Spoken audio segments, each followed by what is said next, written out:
Espera, Ok, Juan Carlos. Ok, ahora, recording. Ok, adelante listo. entonces. Ok, buenas noches compañeros, hermanas, hermanos, compañeras, siglo XXI, Repensando Bolivia.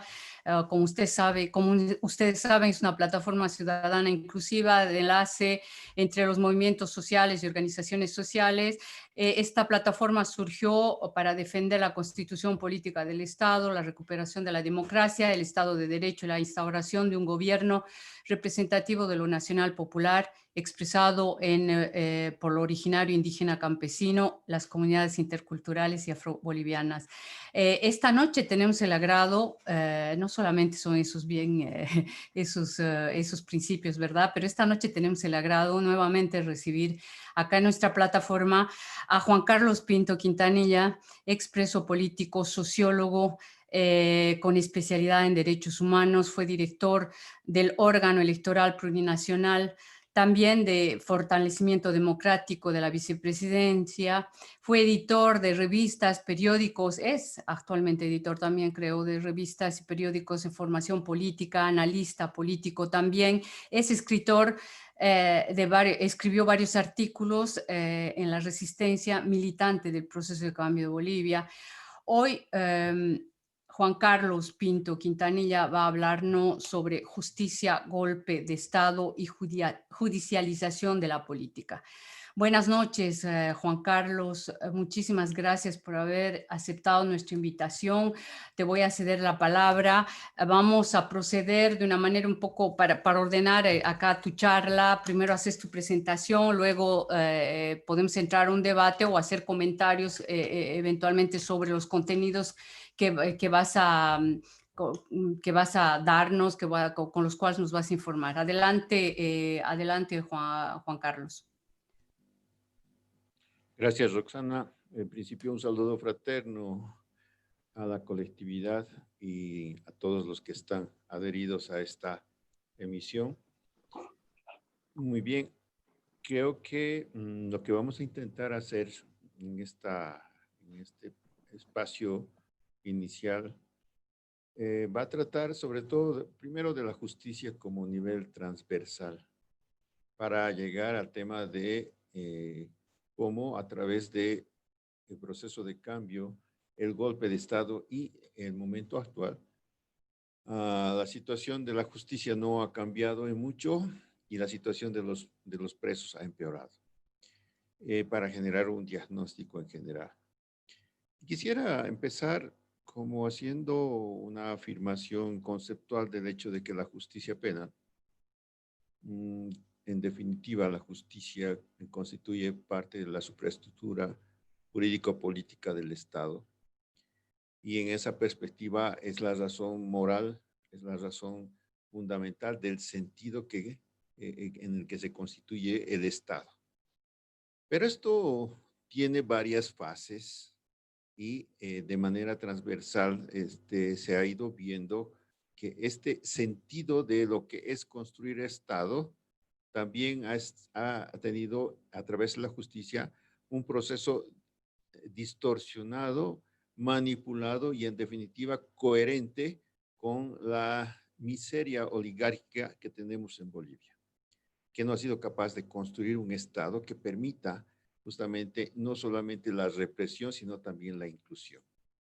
Y este es un aspecto fundamental para reflexionar sobre la justicia, que es un eje central para generar equidad, para generar la dosis adecuada de penalización y los equilibrios respecto a la ciudadanía.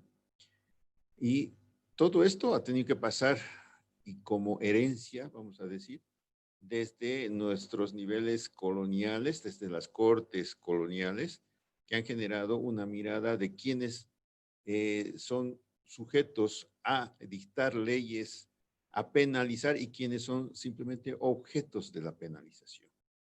Y ese aspecto se ha mantenido a lo largo de nuestra historia a través de la República de los Criollos, a través del propio nacionalismo revolucionario, donde los jueces, en todo caso, en una suerte, entre comillas, de cierta democratización, ya eran nombrados a dedo.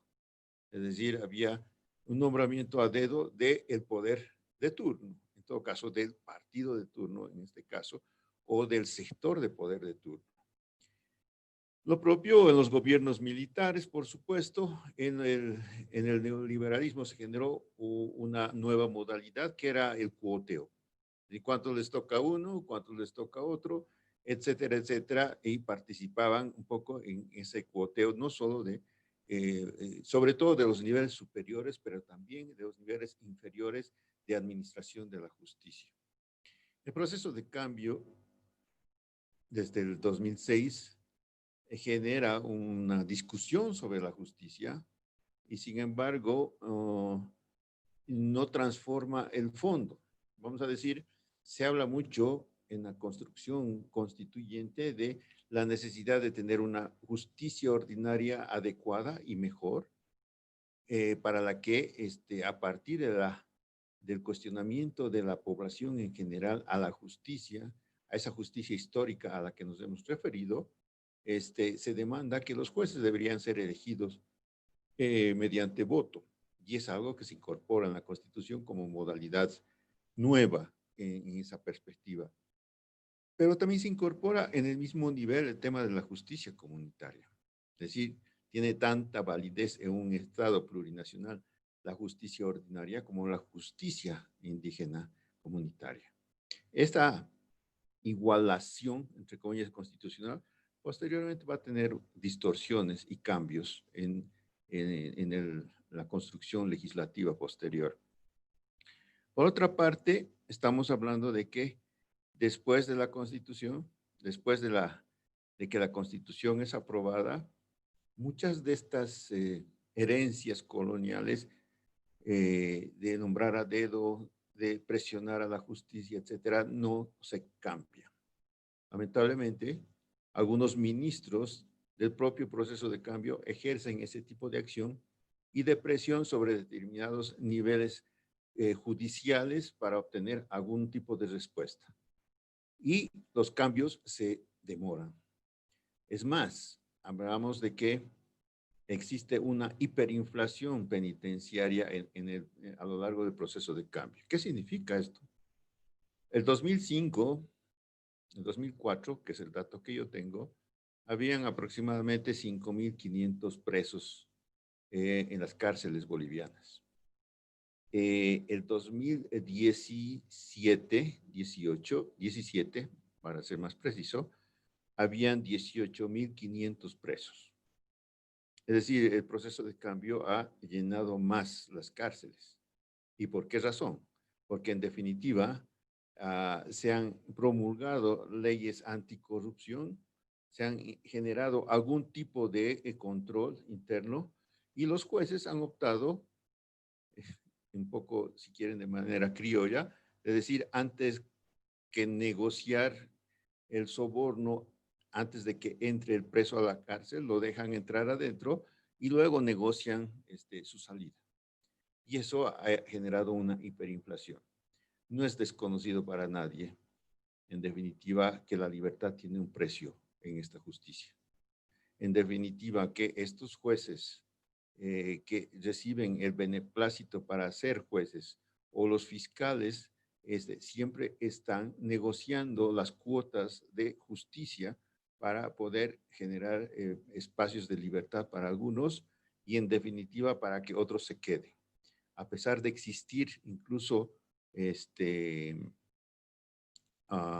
plazos que no deberían pasarse para que una persona esté en la cárcel, esos plazos son superabundantemente sobrepasados y no pasa nada, ni con los jueces, ni con los fiscales. Eso viene desde antes, proceso de cambio, y sigue hasta ahora en esa misma lógica. Lamentablemente, como decíamos, esta hiperinflación penitenciaria en Bolivia tiene como raíz fundamental el funcionamiento de la justicia. Una justicia que primero se ha hecho a partir de los que tienen el poder sobre los que no lo tienen. Y desde la época neoliberal, quizás ha sido más frecuente el tema de la comercialización de la justicia. Es decir, cuánto puedes pagar para que puedas ser inocente o culpable. Aún más, desde la época neoliberal también, y pasando por este proceso de cambio, se ha, digamos, se ha politizado la propia justicia en el sentido de decir quiénes entran y a quiénes favorecen en muchos sentidos. Y en esa perspectiva estaba hablando de algunos ministerios que han ejercido presión sobre algunos casos, etcétera, etcétera, para resolver, pero no han resuelto el tema de la justicia, que era un eje fundamental.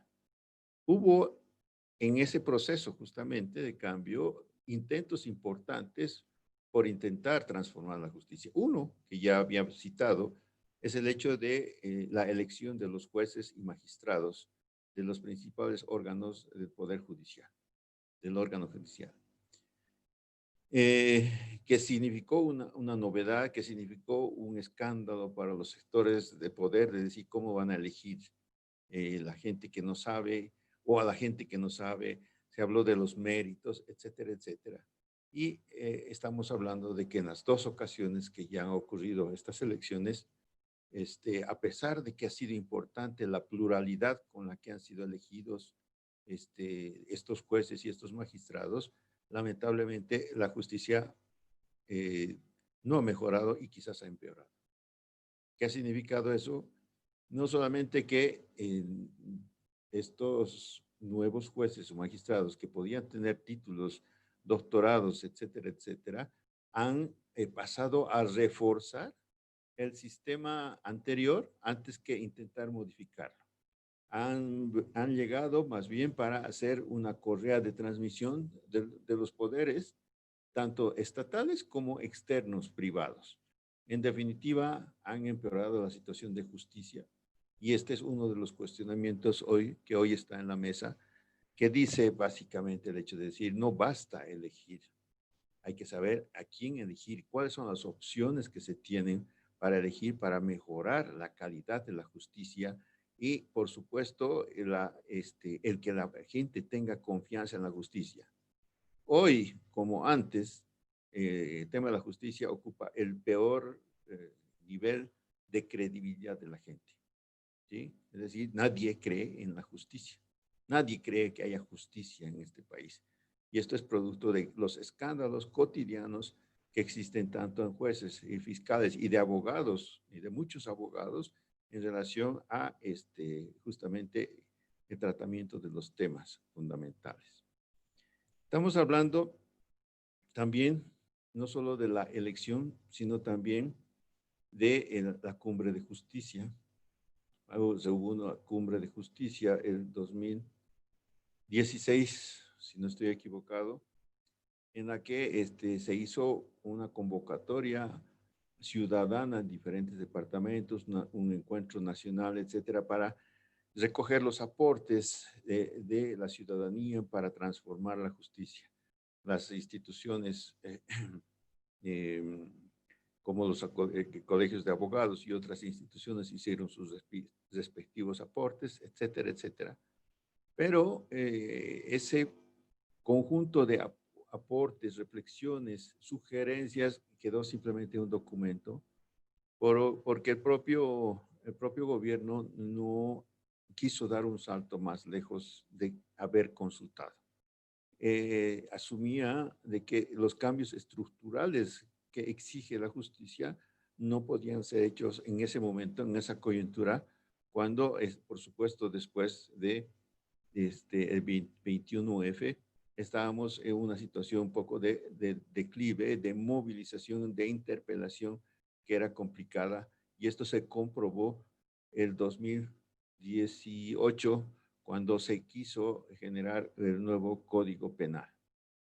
Código Penal que antes de que fuera presentado ya tenía movilizaciones porque a través de las redes, a través de los sectores que ya estaban en contra con posiciones políticas muy definidas como el Colegio de Médicos, que estaban interpelando esto porque hacían propaganda de que el código los iba a meter a la cárcel, los iba a enjuiciar, etcétera, etcétera. Distorsiones y mentiras porque tenían básicamente un contenido político de choque contra el gobierno del MAS. Y en ese sentido, las movilizaciones que crecieron a través de estas mentiras y distorsiones no tuvieron ninguna respuesta de parte de parte de los sectores, o perdón, de parte del Estado, que debía explicar no solamente en ese momento, sino de manera anticipada en esa perspectiva. Y las propias, vamos a decir, los propios choques internos, porque el ministro Arce no estaba de acuerdo con los cambios que se proponían en el Código Penal, hasta el punto de mencionar en una conferencia de que él no había participado en eso y que no le competía. Entonces, si partíamos separados y enfrentados en una pelea fundamental que era transformar la justicia y generar un nivel de credibilidad tan necesario para la justicia a partir de esto, que también significaba un control social, un control hasta electrónico de los jueces para evitar la corrupción, etcétera, etcétera. Entonces, no podíamos ir muy lejos y por tanto se generó una, entre comillas, derrota política. Y una derrota política que nos costó la posibilidad de transformar, aunque sea parcialmente, la justicia, por nuestras propias formas diferenciadas de ver estas transformaciones que debían darse y que estaban en curso. Estas condiciones de justicia, que es quizás uno de los peores sistemas de justicia que existen en América Latina, siempre han contrastado, y esto también lo quiero subrayar, por una parte, más bien son coherentes con las condiciones de miseria que tienen nuestras cárceles en Bolivia. Los niveles de atención que el Estado y de irresponsabilidad que tiene el Estado sobre a quienes penaliza y encarcela. Justicia que tiene, incluso ahora mismo, tiene un 68% de presos preventivos y apenas un 32% de ejecutoriados. Pero hubo niveles en los que el 90% eran preventivos y el 10% sentenciados o ejecutoriados.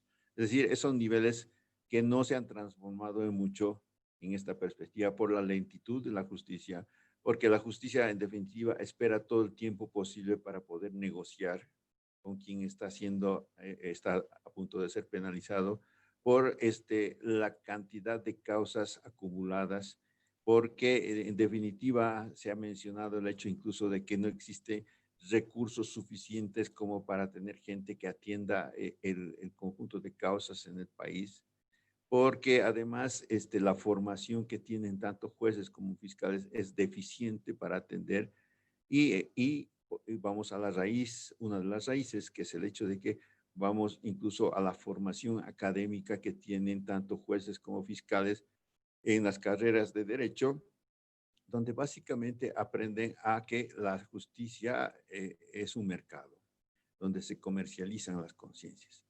Entonces hay una raíz fundamental que es para qué se forman los abogados, qué es lo que están formando y qué sentido de la justicia tienen, si no es simplemente lucrar y competir en un mercado laboral donde hay demasiados abogados.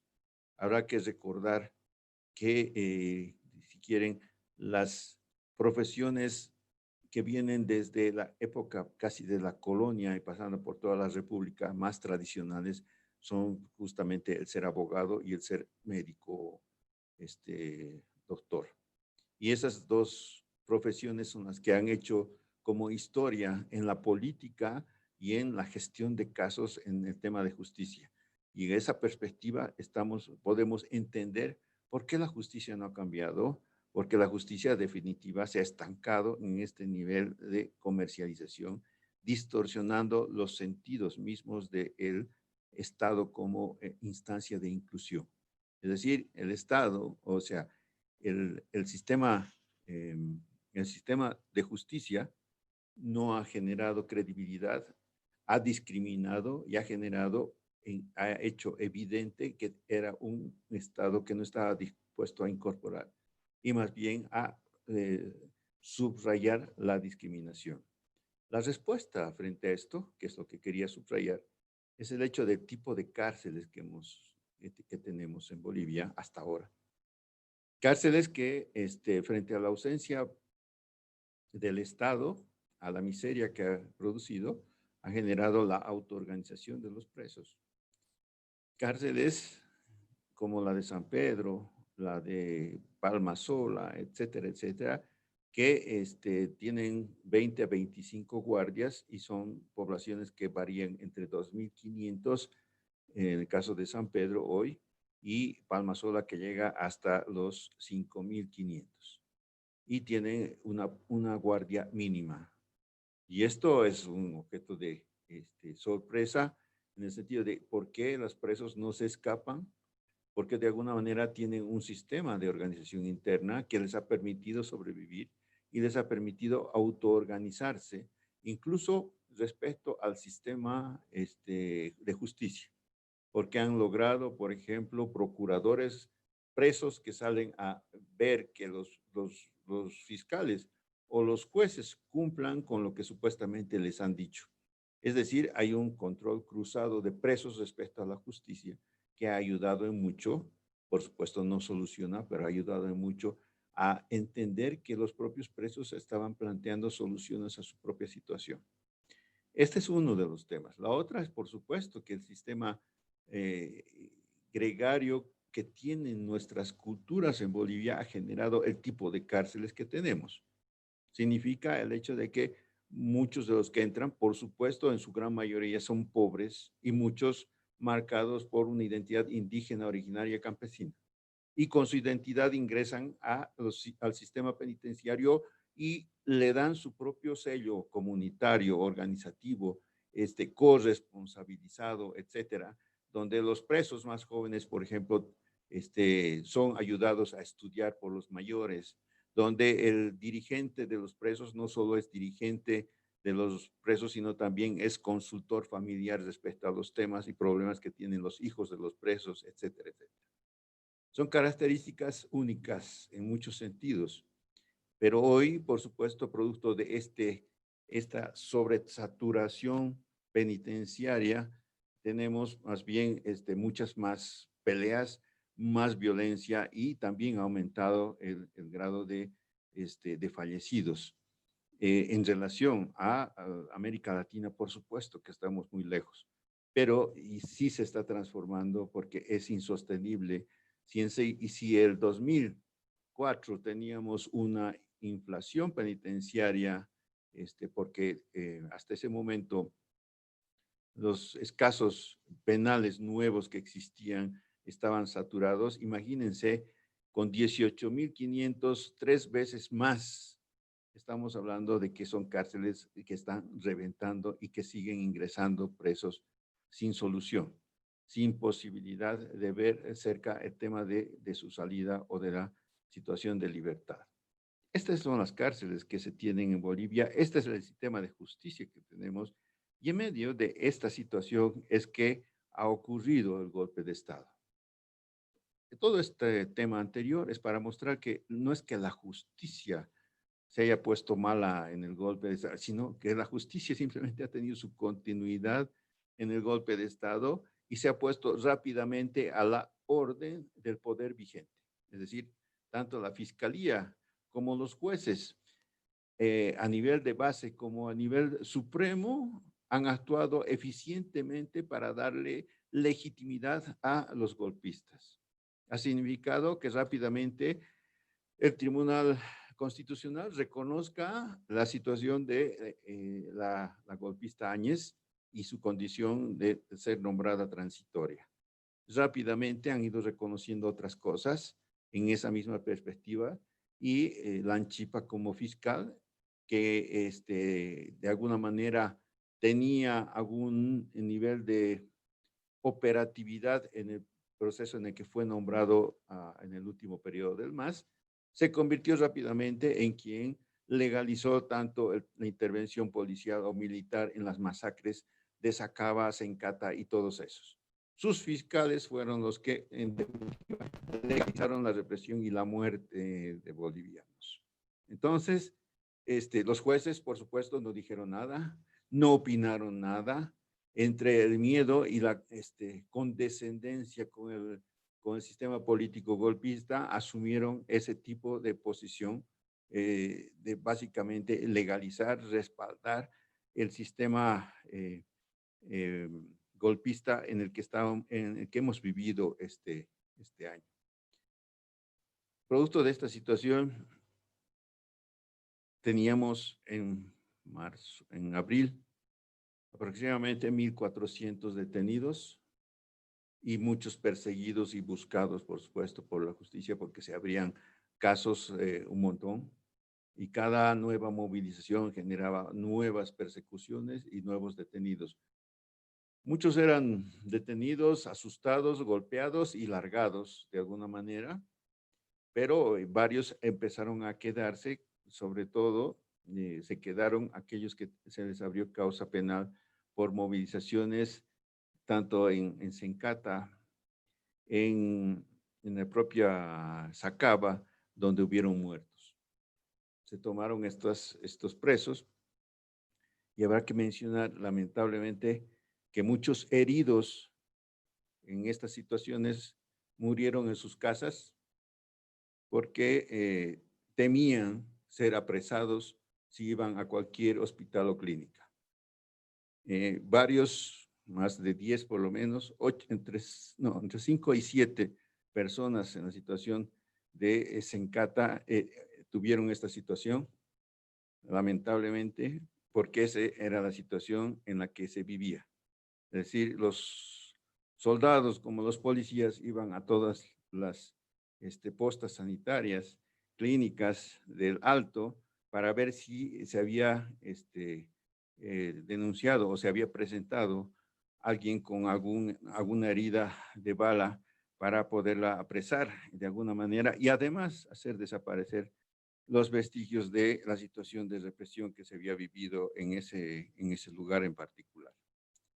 Esa fue la situación que está ampliamente documentada, no es una especulación, por parte del informe de la Defensoría del Pueblo, donde a través de múltiples testimonios se verifica esta situación de violación permanente de los derechos humanos y con presencia de fiscales que han avalado esta condición inhumana.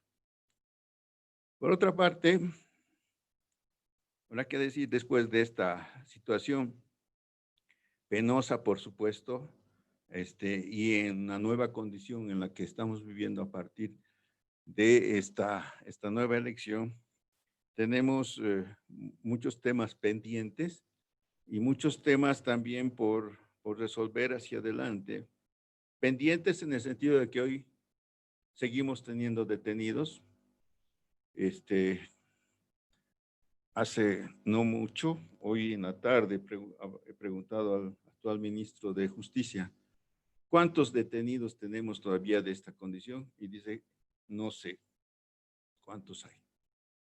Es decir, están en proceso de averiguar todavía, porque ha variado desde el momento del cambio de gobierno, ha variado la condición.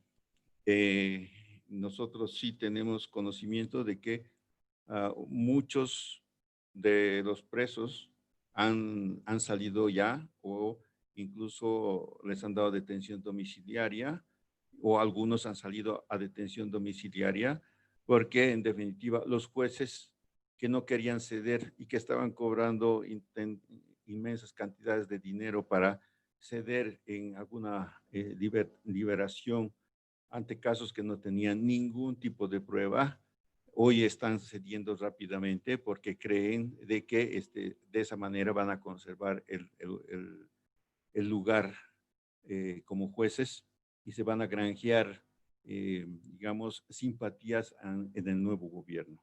Nuevamente estamos en la misma lógica. Fiscales que eran totalmente agresivos en toda esta coyuntura, ahora son fiscales que están levantando la acusación sobre causas y están permitiendo que salga la gente cuando, por supuesto, no había ninguna prueba de acusación sobre la gente que estaba detenida, más allá de la implicancia política. Estos presos políticos, algunos saliendo, otros todavía detenidos y, como les decía, que ni el propio ministro todavía tiene el dato, porque además, para complicarlo un poco, en esta coyuntura que estamos viviendo en el país de reordenamiento del Estado, también lamentablemente los propios sectores están demandando que tanto muertos, heridos como perseguidos sean también el respaldo para obtener espacios de poder dentro del propio Estado. Lamentablemente también esto está en juego. La sobrevivencia a veces se juega a través de los perseguidos, los heridos o los encarcelados. Esa es nuestra realidad.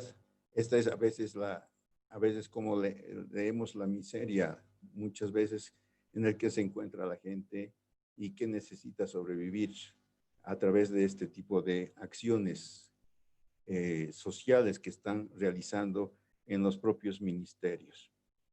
Estos son algunos elementos. Estamos hablando también de que hacia adelante tenemos, por supuesto, un Estado totalmente en proceso de reconstrucción en este momento.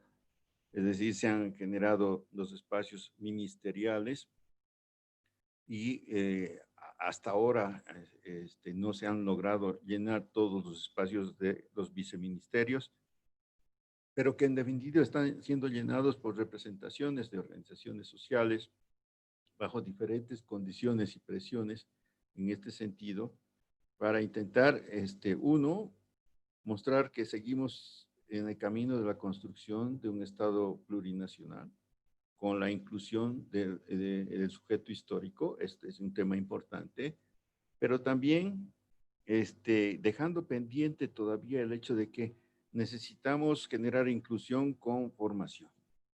Es decir, a lo largo de más de 13 años hemos obviado el tema fundamental de decir la inclusión tiene que ir con formación, con la oportunidad tiene que complementarse con elementos adecuados para quien nunca ha tenido el espacio de gobierno, de gestión, etcétera, etcétera.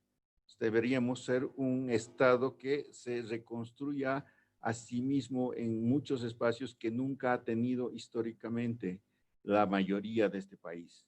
Eso es una tarea pendiente. Esa es una de las miradas autocríticas respecto a la gestión de 13 años, que se ha idealizado la representación y no se ha dado respaldo a quienes en esa representación tenían que cumplir una labor de gestión.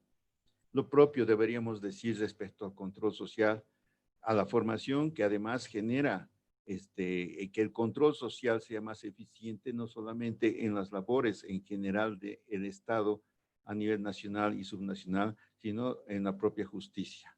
Estamos asumiendo de que los jueces no son superpoderosos, omnímodos, sino que son personas que están sujetas justamente a la corrupción. Y de alguna manera la ciudadanía también tiene que tener tuición sobre las situaciones de corrupción que se generalizan en nuestro sistema. Entonces, son varios de estos elementos los que hoy están empezando a tratarse en la llamada Comisión de Notables que se ha convocado de parte del Ministerio de Justicia. Notables que, solo viendo en la primera, en una mirada, está conformada de manera muy diversa. Son ministros de justicia de periodos neoliberales, pero que han sido sobresalientes en su nivel académico, antiguos magistrados, gente del propio proceso como Rodríguez Belcé, etcétera, etcétera, que también nos hacen pensar que seguramente algo podrán procesar para priorizar los temas en los cambios de la justicia que deberían darse en el país.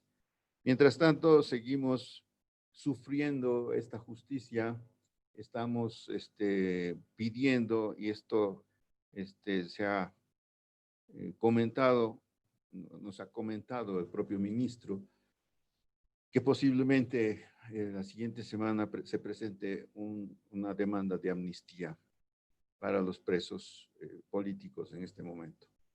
No sabemos en qué términos, pero creo que es una cuestión re urgente decir que a varios días de haber tomado el gobierno no seamos capaces de liberar a los presos políticos que han sido perseguidos, torturados y maltratados por el gobierno golpista en ese sentido. Hay mucha cautela por ahora porque en definitiva también se sabe quiénes han generado el golpe de Estado, quienes han hecho la persecución, incluso quienes de alguna manera han ejecutado a alguna gente en estas masacres a las que nos hemos referido, pero no se quiere todavía abrir causa, se quiere ser cauto, algunas organizaciones han abierto causa contra algunos, etcétera, etcétera, pero existe una suerte de cautela absoluta mientras se termine de organizar el Estado para permitir que las políticas sociales, penales, etcétera, puedan tener una direccionalidad de conjunto, política, porque a lo largo de todo este tiempo hemos carecido en muchos sentidos de una dirección política que permita apuntalar o apuntar en el mismo sentido lo que era el enfrentamiento con el golpismo, y sí hemos tenido más bien muchas reacciones descentralizadas de sectores autoconvocados del propio MAS y de otros sectores respecto a la situación de golpe que hemos vivido. Hoy es el tiempo de empezar a institucionalizar algunos espacios y de darle sentido y de orientación y recuperar el liderazgo para generar el nuevo país que hemos ofrecido construir a partir de esta democracia que se nos ha abierto. Hasta aquí, compañeros. Muchas gracias.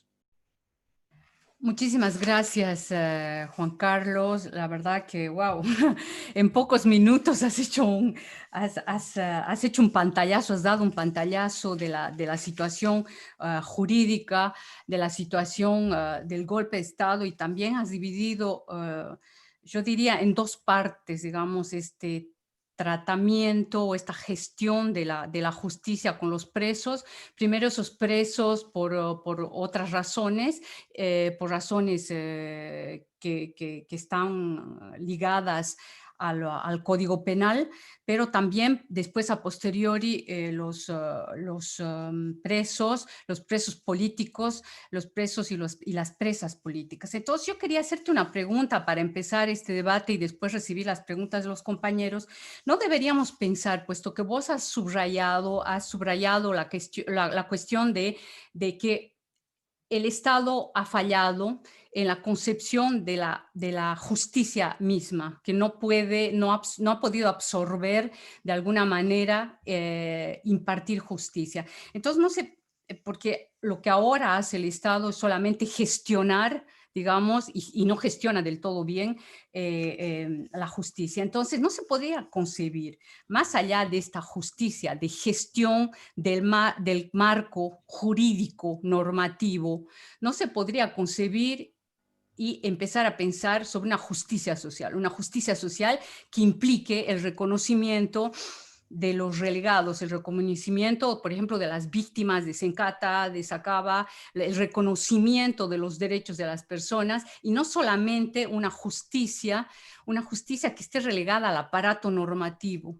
ese aparato normativo que se dirige a la penalización del individuo que ha cometido un crimen, pero que no logra reinsertarse a posteriori en la sociedad.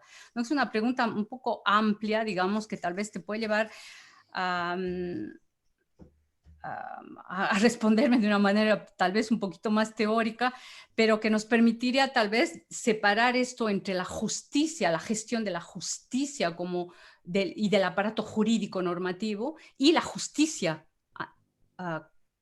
en tanto justicia y en tanto justicia social.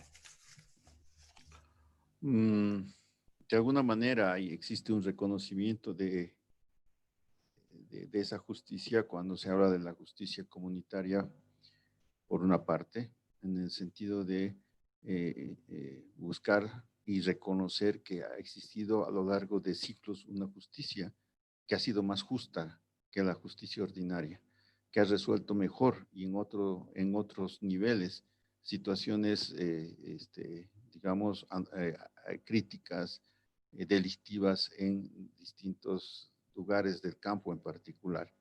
Estamos hablando de que de ahí también se arrastra el tema de la justicia restaurativa como un nivel fundamental de reconocimiento y de la necesidad de incorporarlo en nuestra propia legislación en ese sentido. Hablar de que de nada sirve meter presos para que se pudran y sí nos sirve mucho espacios de reconciliación, de encuentro y que permitan que ambas partes puedan aportar a una situación de justicia y de perdón. La cárcel, en definitiva, y el sistema de justicia actual, lo único que hace es generar vengadores, por una parte, gente que está resentida, porque le duele no solamente a quien ha sufrido una penalidad, sino a la familia de quien es penalizado, también le duele, etcétera. Y penalizamos a muchas familias más allá de las personas, en todo caso. Es decir, esta es una discusión mayor que se tiene, pero por supuesto los intereses del sistema abogadil que existe en Bolivia han impedido que esta discusión sea mayor. Han existido a nivel urbano experiencias interesantes e importantes como las casas de la justicia, las casas de la reconciliación, en el caso del Alto, un par de experiencias. Hoy mismo existe en el Ministerio de Justicia apenas una pequeña instancia donde se concilian problemas antes de llevarlos a la judicialización, que debería ser el camino normal, que deberían seguir la conflictividad. Somos uno de los países que tiene más judicializado el sistema, es decir, todo es objeto de pleito, todo es objeto de demanda, etcétera, etcétera. Entonces el sistema está sobrecargado porque no le hemos ofrecido tampoco alternativas a la gente para solucionar sus problemas y sus conflictos. Todo esto debería ser abordado en la transformación de la justicia que yo creo que todos los bolivianos estamos esperando que sea un aporte a la ciudadanización. La otra parte, y ahí termino para dar la palabra a los compañeros y las compañeras que están presentes acá en la conferencia, me gustaría saber qué posición tienes frente a a la situación específica de los presos políticos y presas políticas en Bolivia en este momento. Una comisión de la justicia, la verdad, nos podría permitir esclarecer los hechos de Sencata, donde juzgar a los culpables de crímenes de lesa humanidad y al mismo tiempo sacar esa verdad, esa memoria, ese relato también de las víctimas que no han sido escuchadas y que aún siguen siendo revictimizadas por los medios hegemónicos de comunicación. Entonces, ¿cuál es tu posición frente a este espectro y a esta coyuntura actual, como vos decías, que estamos viviendo de reconstitución del Estado, de funcionamiento del órgano del Estado? ¿Cómo podríamos entablar, encaminar, generar espacios para que se dé una verdadera justicia y verdad? En primer lugar, el tema de la liberación de los presos. Es decir, hoy es imperioso el tema de, llámese amnistía, llámese que el Ministerio de Justicia atienda caso por caso, pero ellos deben estar fuera. Ese es un tema eje central. Segundo, el tema de recuperar la justicia en general respecto a este año del golpe de Estado y todos los atropellos que se han sufrido. Hoy mismo está, y por eh, creo que 3 meses, la Comisión Interamericana de Derechos Humanos levantando su propia investigación con sus técnicos, tanto en Sacaba, Sencata principalmente, y en el norte integrado de Santa Cruz, y quizás en Caracara de Cochabamba. En todos esos lugares están ellos levantando testimonios, están viendo un poco aspectos que ya fueron antes de manera informal, y cuando ellos mismos fueron perseguidos y amenazados por Murillo, habían levantado algunos antecedentes de ese nivel. Y luego la Defensoría del Pueblo es la que hizo la investigación que fue presentada hace menos de un mes en relación a todos estos sucesos, pero que la Comisión Interamericana hoy los está realizando para tener datos para la penalización. Pero quizás también en ese sentido va a ser importante el hecho de desvirtuar a través justamente de esta investigación, no, colada con esta investigación, el tema de desvirtuar el tema de el supuesto fraude. Es decir, porque acá se ha inventado un tema de fraude para generar un golpe de Estado.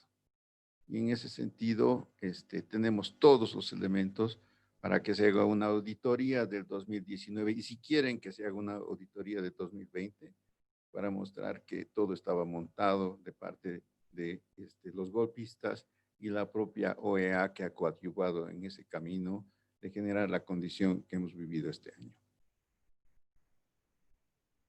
Muchas gracias, Juan Carlos. Vamos a abrir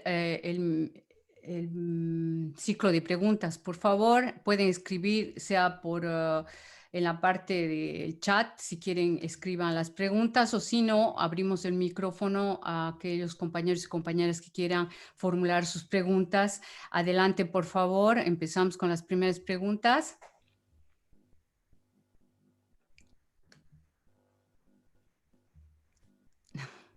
Un momentito. A ver, bueno, estamos dando la palabra a los compañeros. Vamos a también recabar las preguntas, si no es por Facebook. Así que adelante, compañeros, si quieren preguntar, abran el micrófono, por favor. Sí, yo voy a hacer una pregunta. Lo que está pasando en este momento en Bolivia con el tema de los prisioneros y las prisioneras políticas es realmente muy alarmante, ¿no? Porque se habla de más de 1.000, tal vez miles de presos políticos. No hay los datos totalmente recabados. Me imagino que la gente que ha estado envuelta en ese ambiente tan amenazante, tan amedrentador, no debe muchas veces tener la capacidad de ir y hacer su denuncia, ¿no? Como tal. Por otro lado, todo se está diluyendo un poco, o pareciera que toda la parte judicial se está diluyendo en los términos de exigir verdad y justicia, pero por otro lado el gobierno tampoco da muchas respuestas, no menciona mucho el tema. Yo quiero, o sea, para mí hay una diferencia, ¿no? Entre lo que es el preso o la presa política y aquellos que pueden estar presos o enfrentando cargos por crímenes de lesa humanidad.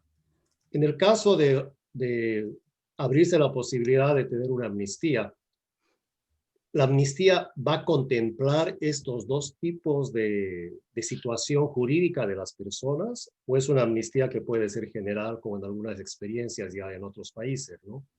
Es decir, mi pregunta va por ese lado, la amnistía, ¿cuáles son los límites, las limitaciones o las particularidades que funcionarían en el caso de Bolivia? Se está planteando específicamente respecto a las situaciones que han sido producto de la persecución, situaciones que se han generado en esta coyuntura de este año. Y los datos, 1.400, estoy mencionando para abril de este año. En este momento no son demasiados los casos, porque han sido capturas de, si quieres, de amedrentamiento. En muchos sentidos los han agarrado, los han golpeado, los han fichado y los han botado, ¿sí? En muchos sentidos, no los han guardado en el sistema penitenciario, en muchos sentidos.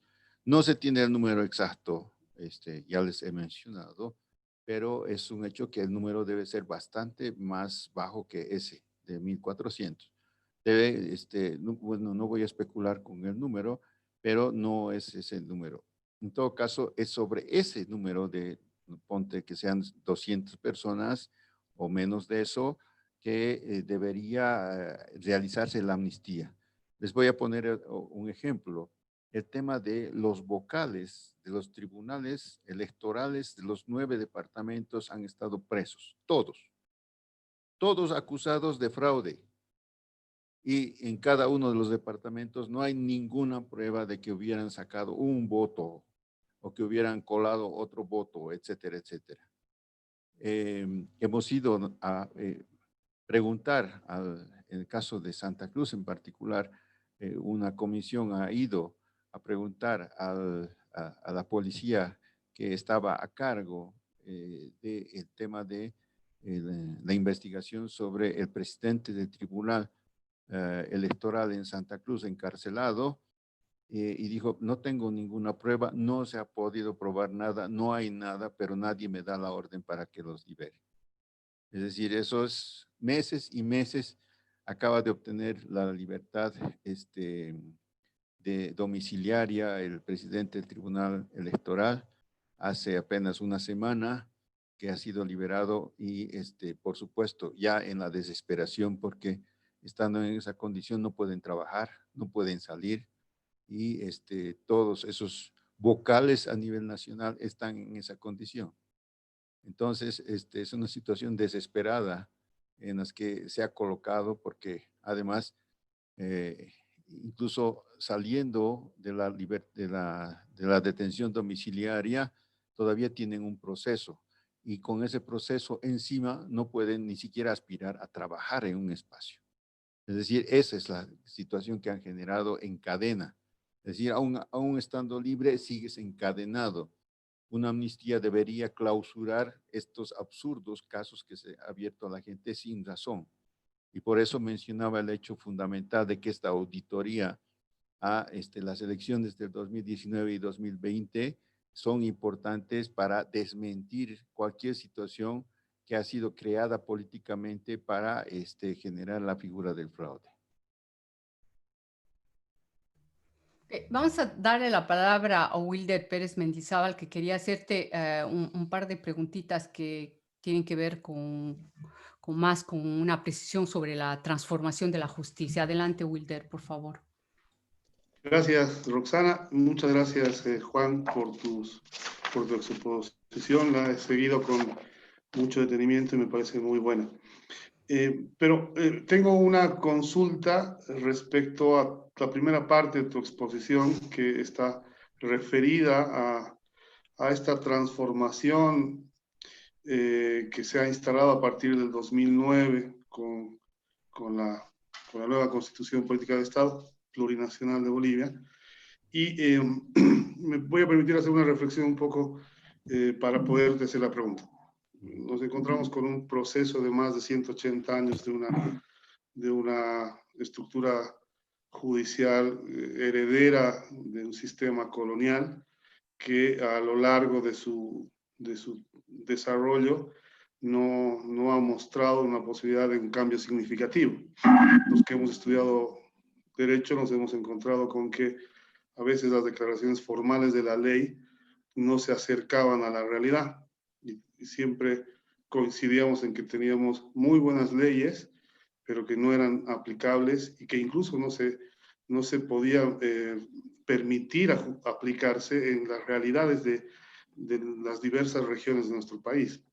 El intento de la Constitución Política del Estado Plurinacional del 2009 de tratar de introducir la justicia comunitaria resulta de gran avance, a mi entender, pese a las dificultades y limitaciones que aún también ahora está teniendo en su implementación. Pero quiero detenerme en la elección directa de los jueces, y ahí va mi pregunta. Definitivamente somos el primer estado que elige a sus magistrados, no conozco un antecedente como el nuestro. Es una posibilidad muy interesante de favorecer la participación de los ciudadanos, pero hemos visto en los comicios que se han realizado en torno a esto, que se ha como desnaturalizado la posibilidad de esa elección. ¿Te parece que en realidad más que la posibilidad de elegir a este tipo de autoridades, los procedimientos que han tratado de utilizar, politizando aún más la elección, la designación o selección, en realidad, de quienes van a ser después sujetos de votación para ser elegidos magistrados, es lo que ha perjudicado y desvirtuado una posibilidad de construir una participación directa en la elección de nuestros magistrados? En dos partes, Wilber. La primera, aunque la Constitución política menciona la igualdad o el reconocimiento igualitario entre la justicia ordinaria y la justicia comunitaria, en la legislación se ha distorsionado. Es decir, posteriormente aparece que la justicia comunitaria sigue siendo una justicia de indios, entre comillas. Eso significa que solo lo ordinario tiene competencia, cuando la idea era cómo generamos una justicia intercultural, que uno aprenda de la otra y que permita esta interrelación. En esa perspectiva, es decir, no somos un país plurinacional que tiene que aprender unos de otros, no vivir separados, sino seríamos países distintos o federales o como quieras llamarle. Lo plurinacional significa un poco este trabajo de interculturalidad en estas dimensiones. Y a partir de este concepto que también se ha armado, propuesto en las leyes, la democracia intercultural, que es la que nosotros hemos asumido como sistema de relación y de encuentro entre las diversidades para construir un país juntos y también aprender de los procedimientos juntos, es que la elección de jueces se ha propuesto. ¿Qué significa eso? De que era la primera institucionalidad intercultural a nivel macro, si quieres llamarle. ¿Qué significaba? Que basta de dedazos, basta de respaldos partidarios, etcétera. Todos los que se presenten y reúnen los méritos básicamente podían estar y no hacían propaganda, supuestamente. La propaganda la hace el Estado para todos y por igual. A todos les da el mismo espacio en la televisión para que digan lo que están pensando en su perspectiva de ser nombrados, etcétera, etcétera. El principio está bien, pero el tema es que, y eso es lo que se debería evaluar a dos experiencias que ya hemos vivido, es que los que han entrado no han modificado en nada la justicia, se han limitado a administrar el mismo caos, la misma ruina, y en algunos casos sacar partido de eso y vincularse incluso a algunas autoridades del propio MAS para sacar alguna ventaja. Es decir, se han hecho parte del mismo paquete que fuera el dedazo del pasado. No hemos cambiado, o sea, el elegir con el voto no había elegido éticamente a otras personas mejores. Hemos elegido a las mismas a otras personas, pero lamentablemente que han entrado en la misma rueda de la corrupción, de la ineficiencia y no han transformado nada cuando se supone que siendo nombrados de manera distinta debían tener el empuje para transformaciones más a fondo de la justicia. No lo han hecho. Eso es lo que se está pensando ahora, pues se está cuestionando, se dice, quizás el tema del voto se pueda mantener, pero necesitamos ver que los candidatos tengan algún aval ético y de algunas instituciones a las que tengan que responder, porque los nombrados por el voto no responden a nadie, por decir algo. Es decir, hay muchas ideas que ahorita están en la mesa que esta comisión de notables está evaluando para ver cuál es la pertinencia hasta incluso llegar a abrir la Constitución en la perspectiva de modificar para hacer mejor el procedimiento de la elección. Es decir, pero hasta ahora, digamos, no hemos logrado cuajar la idea de una nueva justicia con una nueva forma de elección. No es coherente una con otra. No es que el voto genera mejores personas, no es cierto, hasta ahora por lo menos, como elección. Y han venido, debo decirte que yo he administrado la primera elección judicial. Yo era el director del Servicio Intercultural del órgano electoral en ese tiempo. Y sí he visto lo que nos ha costado un poco hacer de que conozcan a gente que era desconocida. Es decir, porque no se han presentado los más conocidos, los más sobresalientes en el tema de justicia, no han ido a hacer cola para presentar sus papeles. Se han presentado otros, entre comillas, que eran desconocidos absolutamente. Y entonces, de en medio de los desconocidos, la gente ha votado por el más simpático, el que tenía pollera quizás, o sombrero, porque había que hacer un cambio, pero no se ha fijado en características, no los ha conocido, no los ha podido ver, etcétera, etcétera, que también es otra lección. Es decir, todos tenemos derecho a participar, pero ¿cómo compruebas el nivel ético de las personas? Es algo que a todos nos suena. Es decir, sí, los políticos en general hablan muy bonito, pero después éticamente nos engañan. ¿Cómo compruebas de que alguien nos va a generar si no es a través quizás de niveles de control social que deberíamos ir marcando hacia adelante? No sé. Nomás te lanzo ideas en general. Bueno, Vamos a ir. en todo caso, perdón, parece difícil. Adelante, adelante, Wilder, porque te iba a introducir a la segunda parte de tu pregunta. Perdón. En todo caso, parece difícil poder hacer responsable a los operadores de justicia de un problema que parece estructural, ¿no? La segunda pregunta va relacionada con la segunda parte de tu exposición.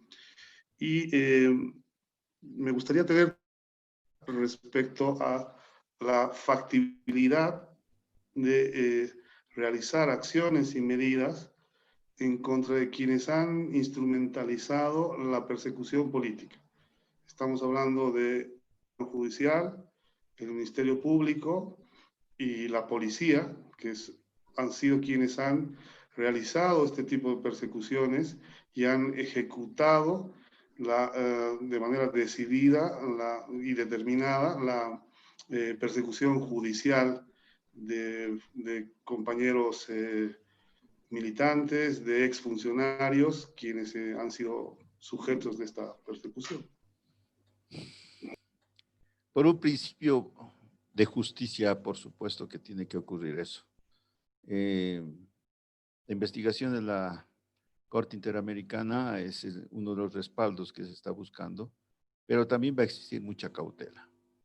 No te olvides que ya se ha tomado una medida con el comandante de Cochabamba, comandante militar que ha sido tomado preso y que hoy está con detención domiciliaria, pero ante el cual el comando en jefe se ha pronunciado manifestando como su incertidumbre frente a ese tipo de acciones. Algo así como, miren, nosotros cumplimos órdenes, ¿por qué nos van a perseguir? Y ese argumento que se ha utilizado para matar, masacrar aquí y en cualquier parte del mundo no es válido en términos de que ha provocado muertos en Bolivia.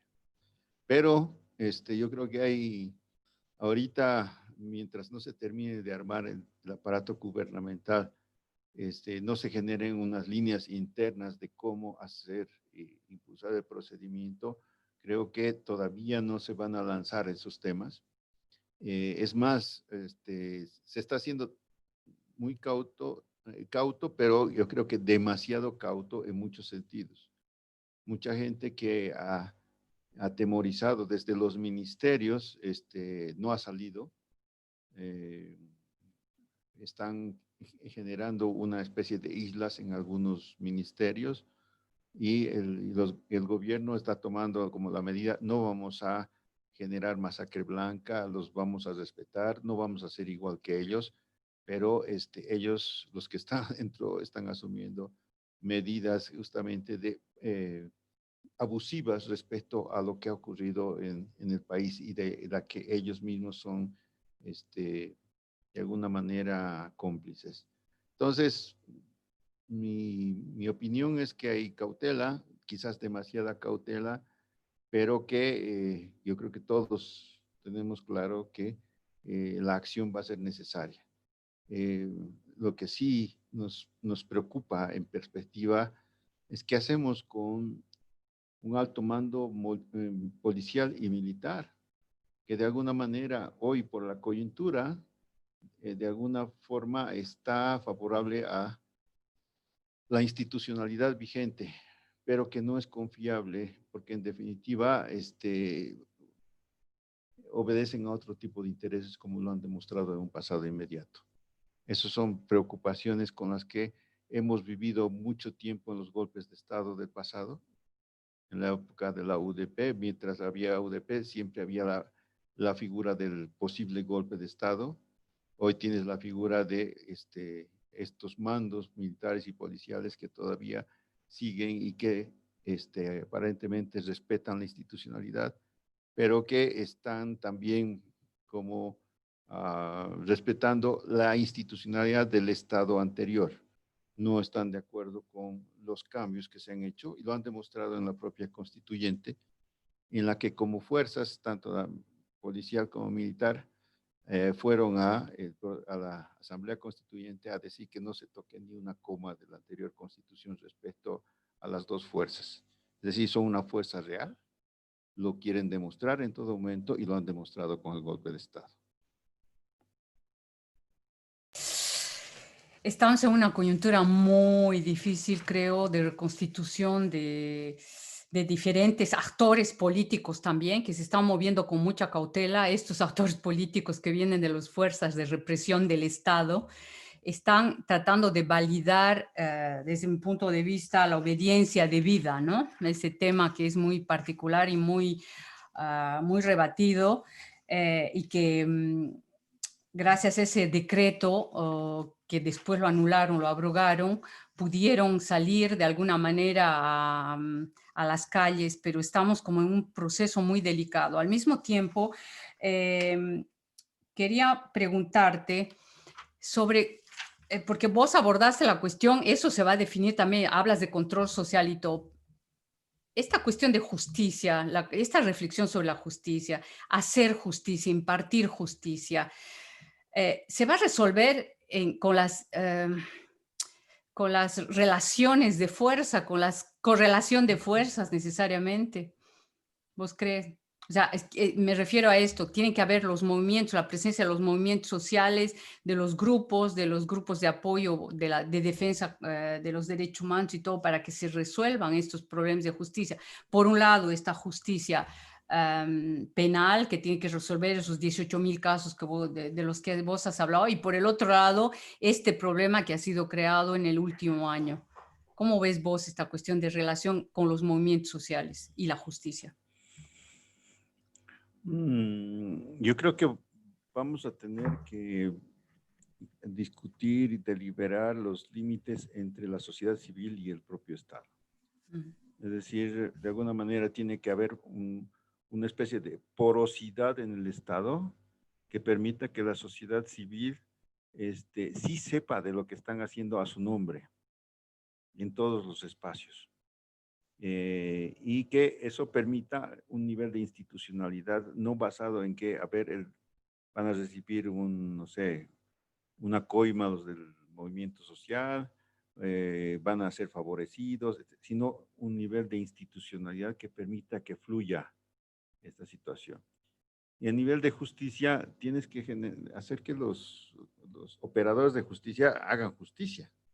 Pero tampoco puede decir, porque haya un grupo de las organizaciones sociales vigilando al juez, va a haber mejor justicia. No va a ser así. Posiblemente generemos otra distorsión. Entonces tenemos que ver canales en los que funcionen. Es más, el anterior código que no fue aprobado, se estaba proponiendo, por ejemplo, el tema de sistema de cámaras en los juzgados, sistema de rotación permanente de los jueces, etcétera, etcétera. Y también el sistema de informativización del sistema. Es decir, aquí un juez puede mostrar un papel y decir, mire, aquí se lo he firmado, pero necesito los $5,000 para pasar. No, esto podría estar informatizado y que todo el ciudadano pueda ver qué está haciendo ese juez, por ejemplo, y cómo lo está haciendo, y en qué condiciones está dando libertad a unos o negándole a otros, etcétera, etcétera. Y que exista un consejo de la magistratura que evidentemente haga su papel de controlar y supervisar a los jueces. Es decir, tenemos un consejo que funcionaría para eso y no funciona para nada. En ese sentido, tenemos que mejorar muchas condiciones técnicas, por una parte, pero sobre todo humanas, que nos permitan mejorar la calidad de la justicia y sobre todo la calidad ética de la justicia, que es una necesidad absoluta. Gracias. Había una pregunta de una compañera que quería saber qué podemos hacer los movimientos sociales para poder ayudar o coadyuvar, pregunta la compañera, en esta reflexión sobre impartir justicia. Impartir justicia, por ejemplo, con los presos y presas políticas en este momento. Ahorita yo creo que sumarnos a esta iniciativa que posiblemente salga esta semana de pedir la amnistía. Creo que es un tema eje, de decir, un principio de justicia es que quienes han estado presos estos meses tienen que salir en libertad. Y segundo, pues todos los que han tenido algún nivel de autoridad, por ser, entre comillas, masistas, han estado presos en su gran mayoría. Y ese no es un rasgo de culpabilidad como lo ha hecho el sistema golpista. Ese es uno de los temas. Y segundo, estar atentos a los cambios de justicia porque no van a ser los notables en los cambios. Quizás nos propondrán, pero nosotros como ciudadanía tenemos que estar atentos a las transformaciones porque estas transformaciones tienen que beneficiar a la ciudadanía y en eso tenemos que participar y opinar. Te leo acá el comentario de otro compañero que nos mandó a través de la conversación, tal vez la has leído ya, pero lo voy a leer para el resto también de los participantes acá en esta conversación. Dice, la formación de una comisión de notables, es decir, una instancia de élite, es intrínsecamente contradictoria con la elección popular de los altos magistrados del órgano judicial, como manda la Constitución Política del Estado. En este sentido, el coordinador de la Comisión de Notables, Rodríguez Belcé, ha manifestado que la elección es un procedimiento equivocado y debiera ser dejado de lado. Esta declaración es prácticamente una sentencia que mata la acción más importante que se ha realizado en la reforma judicial masista junto con la justicia originaria. De hecho, desde la perspectiva política, este accionar es contrarrevolucionario. ¿Qué criterio le merece ese comentario, compañero? Es una pregunta de un compañero de Juan Carlos Fernández. Sí, sí, sí. En mucho yo estoy de acuerdo con Juan Carlos. Creo que compartimos ese temor que significaría más o menos botar el agua sucia con el niño, como dice el dicho, ¿no? Es decir, lo que queremos es tener una justicia transparente, democrática y que nos permita a los ciudadanos estar satisfechos en esa relación con el Estado. Ahora, si hay opiniones, yo creo que demasiado anticipadas en relación al funcionamiento, ¿no?, de un procedimiento, creo que no son los más adecuados, sino debería haber no solamente una opinión sobre el procedimiento, sino qué es lo que se propone a partir de eso. ¿Qué es lo que nos proponen para no perder la democraticidad del proceso al que hemos llegado y qué es lo alternativo en ese sentido? Es más, para incluso llegar con este camino a abrir la Constitución, que es un tema muy delicado, abrir la Constitución, tenemos que estar claros para qué se va a abrir. Porque estaríamos abriendo un hueco para que no solamente se cambien de buena manera algunas cosas, sino que otras intenten transformarse en esa perspectiva. Exacto. La Constitución a mí me da miedo porque nos tiene que llevar a la difícil aprobación de la Constitución que se llevó a cabo en Oruro y todo el contexto en el cual se ha aprobado esta Constitución, y abrir la Constitución sería un precedente, ¿verdad? Un precedente. Bueno, adelante, compañeros y compañeras, con las preguntas. No sé si he leído todas, si cedo el micrófono.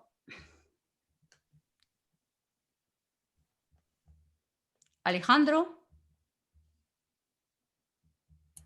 Nope. Voy a... Gustavo, entonces, sí. Adelante. Voy a leer algunos comentarios de Facebook. Gracias. Hay una persona que dice que se refiere... A ver, se me fue. ¿Qué onda? Se me fue el comentario acá. Va, lo veo en el otro lado. Pero decía que se refieran al caso a Liliana Rengifo, no es exactamente Liliana Rengifo, y a las personas que trabajaban en el AGTIC, que estaban presos acusados por el fraude del 2019. Era uno de los comentarios, ¿no? Sí, en todo ese bloque está en esta condición a la que nos estamos refiriendo. Si no estoy equivocado, Liliana ya tiene detención domiciliaria, en todo caso. Y está acusada, junto con otros compañeros, de haber facilitado un espacio del teleférico donde se hacían videos y que los grupos de jóvenes podían hacer videos experimentales, haber facilitado para hacer propaganda. En todo caso, no se sabe cuál es la acusación en realidad, cuando era una función estatal establecida y creada además por el mismo teleférico para la acción de los jóvenes. En esa perspectiva creo que se han actuado en demasiados casos, inventando causas y, por supuesto, penalizando a las personas. Hay otra intervención, voy a hacer una síntesis porque es bastante larga la intervención, una síntesis para preguntarte. ¿Qué opinión te merece el código azul que aparentemente habían emitido para capturar a Murillo y a López? Pues yo creo que pone en evidencia la situación internacional.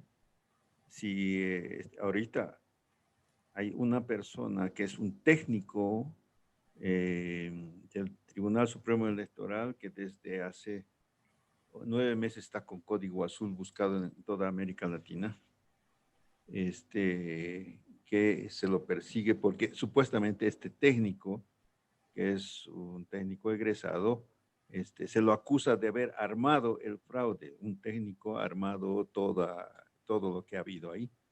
Y estos dos que tienen la acusación ya en curso respecto a los fraudes, respecto a la represión, etcétera, que no se les active el código azul, creo que nos está hablando de la justicia internacional, de qué lado está, en definitiva. Gracias, Juan Carlos. ¿Otras preguntas, compañeros? Adelante. Si no, creo que podemos, si no quieren intervenir, adelante. Gustavo. Sí, tal vez más que todo un comentario, ¿no?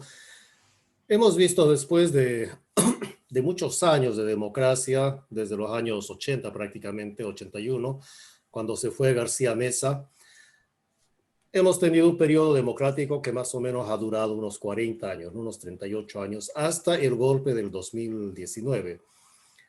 La similitud con el golpe de Estado de García Meza realmente son increíbles, ¿no?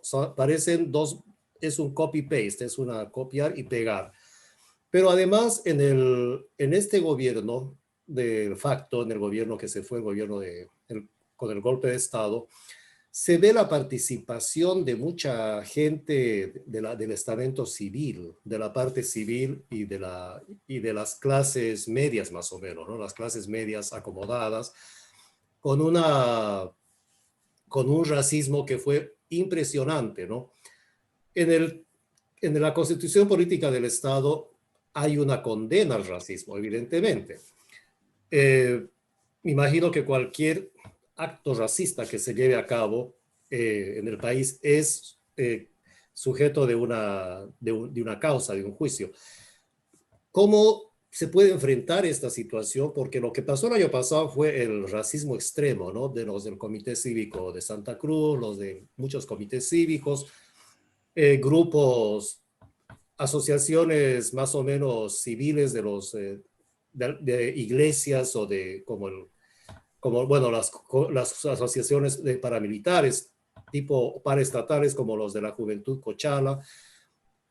Está contradicho totalmente contra los principios de la Constitución Política del Estado. ¿Qué se puede esperar en este nuevo contexto? Si nos ceñimos estrictamente a la Constitución Política y sus principios, esta gente debería ser pasible de juicios por el hecho de haber actuado racistamente. Pero en el contexto actual, ¿qué se puede esperar en esa situación?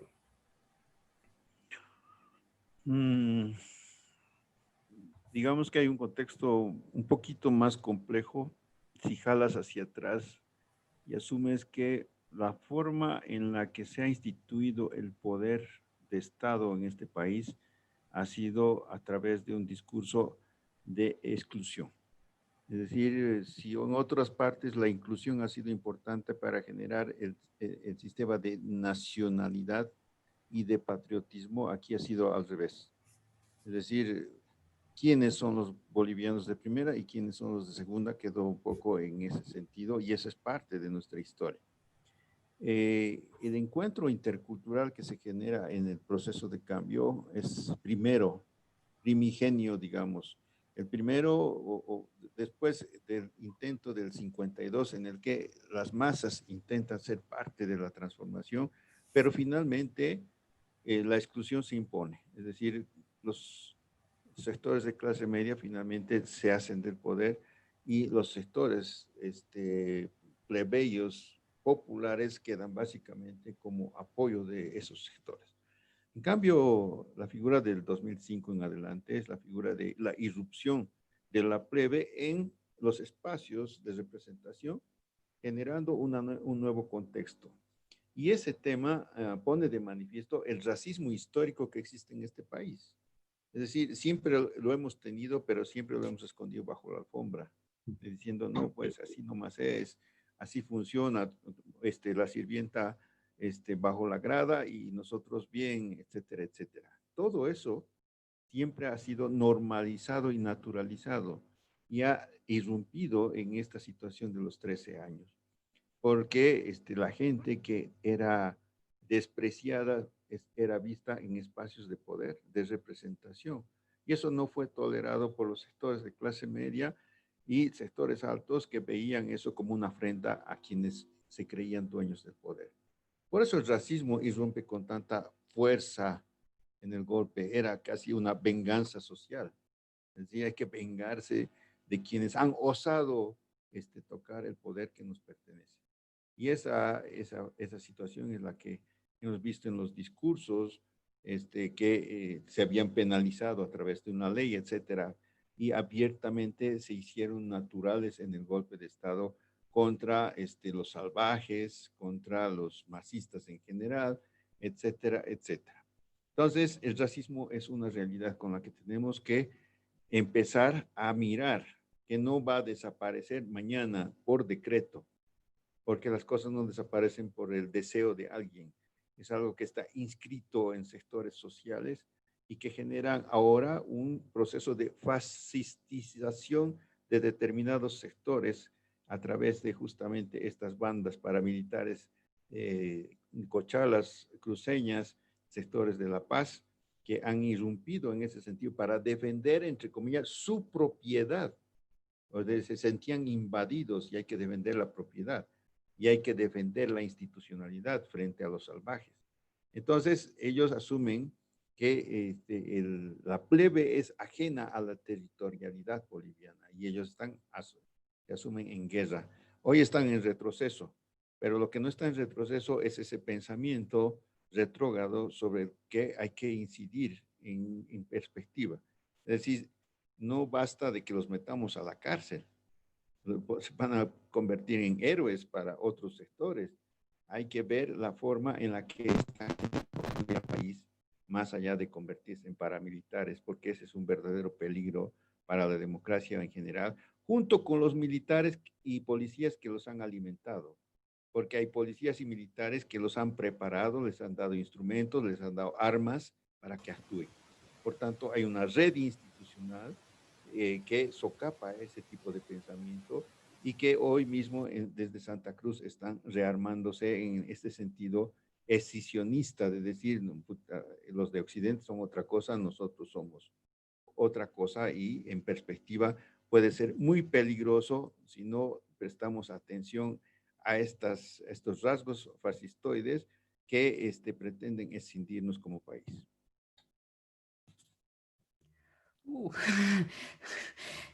La verdad que es muy, muy inquietante todo lo que está pasando en la coyuntura, pero al mismo tiempo es como que las elecciones del 18 de octubre dieron un vuelco a esta situación y es como que tal vez algunos sectores del MAS están viviendo todavía el triunfo de las elecciones y están dejando pasar ciertos elementos que son importantes a analizar en la coyuntura y la reconstitución, sobre todo de la derecha, que ha quedado un poco turulata, si ustedes me permiten el término, frente no se esperaba el 55% de gente que vote por el MAS. Yo quería hacerte una pregunta en relación a lo que vos llamaste el sistema abogadil. ¿Cómo garantizar que este sistema comercial que ha sido desarrollado por el sistema abogadil sea depurado?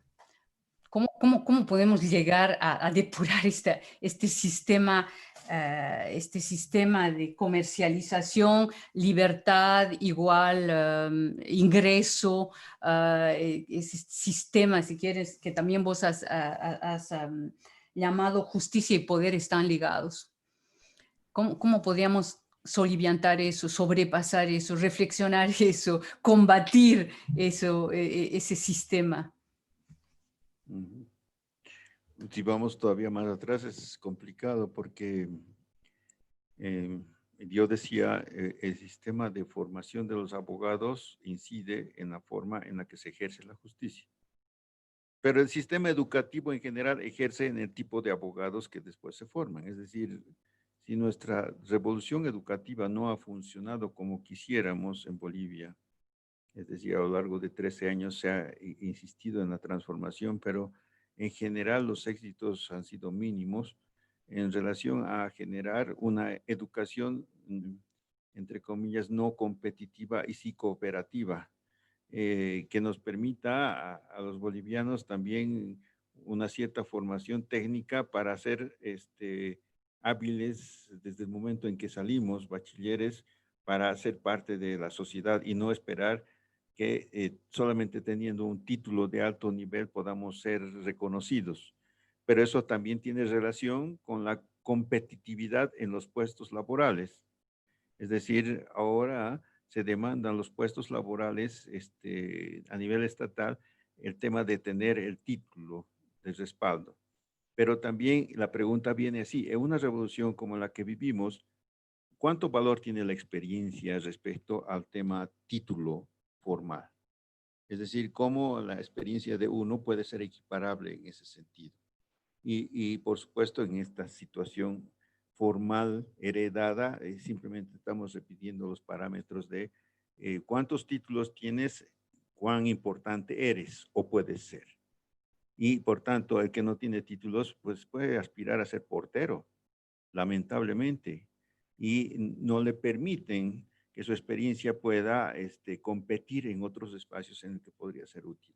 Por tanto, tiene que haber una revolución a fondo en muchos temas, desde el sistema educativo, el sistema mismo de las escuelas de derecho en esa perspectiva para ir renovando todo. en perspectiva. Pero mientras tanto, yo creo que las transformaciones de la justicia a través de un adecuado código, una adecuada ley de supervisión, etcétera, mínimamente va a actuar por presión sobre el sistema, para que podamos tener un sistema por lo menos bajo presión que impida que se generalice la corrupción como hasta ahora, mínimamente. Mientras a la par no se hagan estas otras transformaciones estructurales, no vamos a poder tener una justicia adecuada y necesaria como la que ansiosamente necesitamos como país. Gracias, Juan Carlos. Vamos a pasar la palabra a Gustavo, que quería hacerte una última pregunta. Una última pregunta y después ya lo dejamos libre, Juan Carlos. Lo que yo veo en este último año es que se han logrado, si puedo decir, descubrir, ¿no? Se han logrado descubrir muchas cosas que estaban escondidas en el contexto nacional, en el contexto boliviano, ¿no? Desde el tipo de regionalismo, el concepto de regionalismo que hay allá, ¿no? Que los del oeste no quieren saber nada de los del este, viven juntos pero se dan la espalda. Por otro lado, el racismo justamente, que parecía algo que no era tan fuerte en la sociedad, pero sí, ¿no? Había sido algo muy presente que realmente todavía conduce parte de la vida institucional o de la vida social del país. El sistema judicial, ¿no? Que se está demostrando en este momento que no es un sistema totalmente antiguo, que responde tal vez más a una realidad medio saliendo de la colonia al republicanismo y que ha quedado totalmente entrampado en el tiempo. Tal vez es una forma de haber visto muy de cerca o haber descubierto todos los problemas que la sociedad boliviana enfrenta, ¿no? Donde el tema judicial es bien álgido, ¿no? Porque de eso depende mucho de lo que se hace en la vida pública. ¿No sería esta una buena oportunidad realmente de haber visto todos los problemas y de ahora empezar a construir una agenda mucho más adecuada para un cambio? Si se habla de una reforma constitucional, por ejemplo, me imagino que hay muchas cosas que han saltado en esta última época, en este último año, y tal vez es una gran oportunidad para reformular cosas que han estado también medio atrapadas, ¿no? Entrampadas con el pasado. ¿Usted piensa que podría ser esta una oportunidad para justamente limar todas estas puntas que tiene la sociedad en Bolivia, la parte que rige la vida de Bolivia? Yo creo que hay algunas condiciones previas frente a lo que hemos vivido en niveles de enfrentamiento este año. Que se permita primero la organización del Estado y que el propio Estado se plantee entre sus metas el tema de la conciliación. Es decir, si asumimos que vamos a vivir enfrentados, es decir, estamos esperando el siguiente golpe o el siguiente enfrentamiento. Tenemos que abrir ventanas en ese sentido para poder, así como ha ocurrido con la Constitución, generar los espacios de conciliación en los temas que nos puedan acercar, aunque hubiera temas que van a ser quizás objeto de mucho conflicto. Con temas del Oriente, con temas de autonomía, etcétera, etcétera, van a ser eslabones que están siendo esperados ser detonados por algunos sectores políticos en ese sentido. Entonces, yo creo que es una oportunidad, pero también en nuevas condiciones. No te olvides que, por ejemplo, en el anterior periodo existían 2/3, y con 2/3 quizás podíamos haber hecho muchas más cosas, pero creo que estuvo bastante limitado a conservar el espacio de poder antes que transformarlo o profundizar, digamos, las perspectivas de un poder más popular.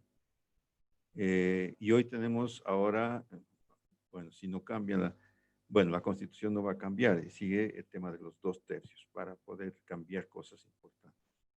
Así que, de alguna manera, la negociación va a tener que ser forzada. Tienen que sentarse las fuerzas, por lo menos vigentes. Pero eso debería hacerse a nivel regional, a nivel regional, a nivel local, etcétera, porque necesitamos ver de cómo este país se ha empezado a construir de manera intercultural encuentra canales de funcionamiento intercultural, porque tenemos todavía discurso plurinacional, intercultural, de encuentro y de acercamiento, pero no tenemos todavía ni la gestión ni las formas que nos permitan trabajar juntos en ese sentido. Que, entre comillas, la bolivianidad de algunos se encuentre con la diversidad de otros y que aprendan mutuamente para construir este país que somos. Creo que ese es el gran reto que tenemos hoy de construir hacia adelante en esta perspectiva. Ahorita hay cierto desconcierto en ambos lados. Desconcierto de los que han perdido aparatosamente, por una parte, y de los que, dentro de los ganadores, dices, qué gran respaldo, pero ¿qué haces con ese respaldo tan grande? ¿Te animas a transformar e ir más a fondo o vas a administrar más o menos igual que como lo has hecho los 13 años? No vas a asumir la autocrítica que ha habido respecto a muchos temas y vas a intentar profundizar. ¿Te vas a animar a eso? Quizás la pregunta está latente en muchos que hemos estado en esta lucha, en esta pelea aquí en el frente interno y por supuesto también en el frente externo donde han estado ustedes.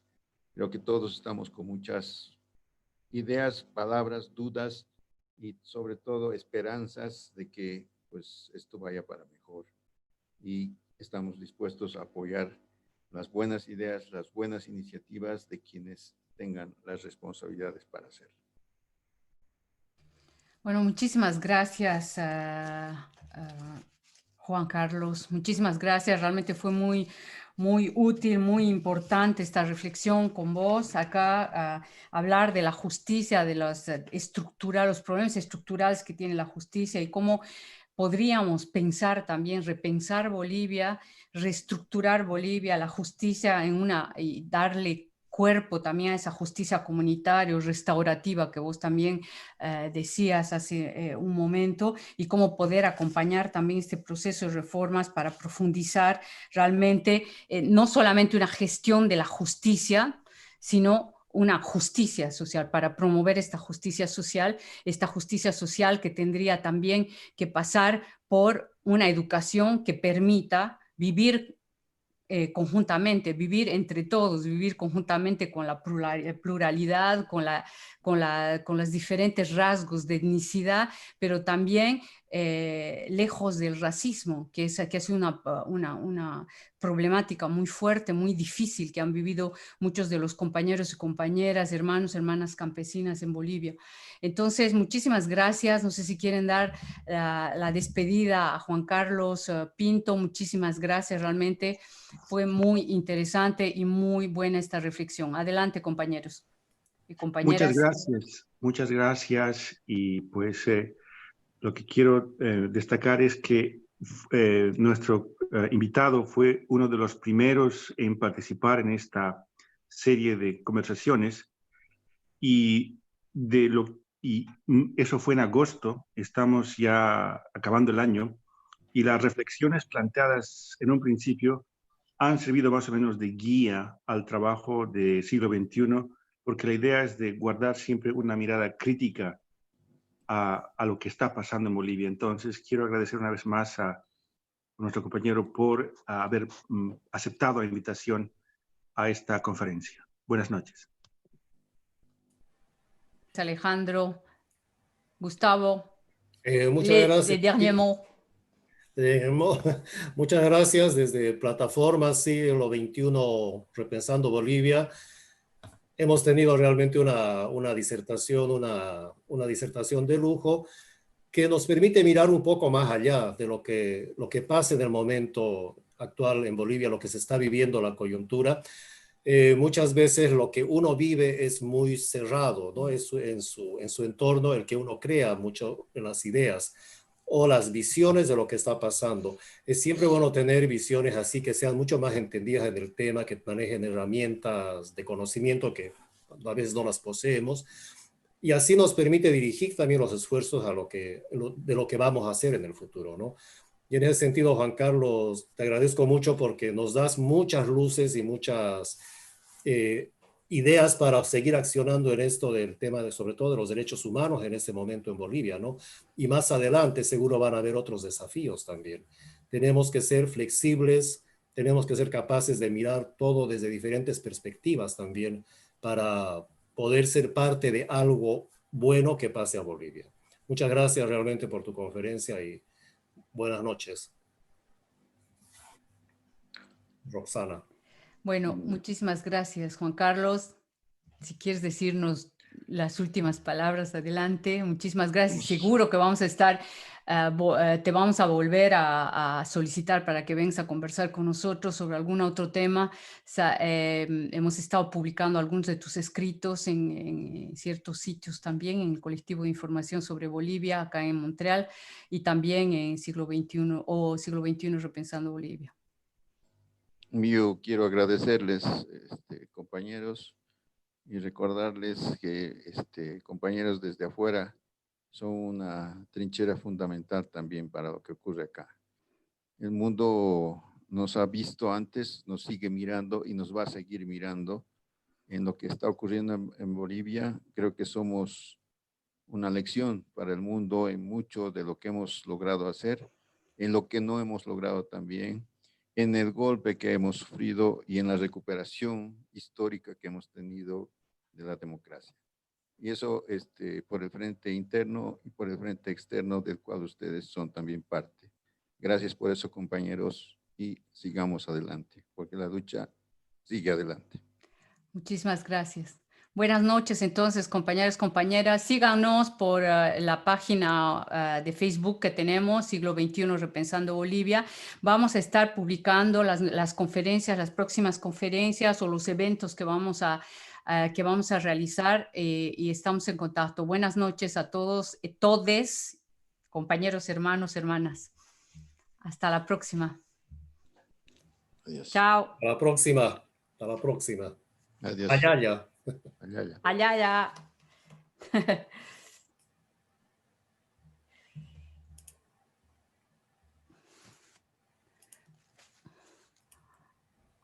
Ya.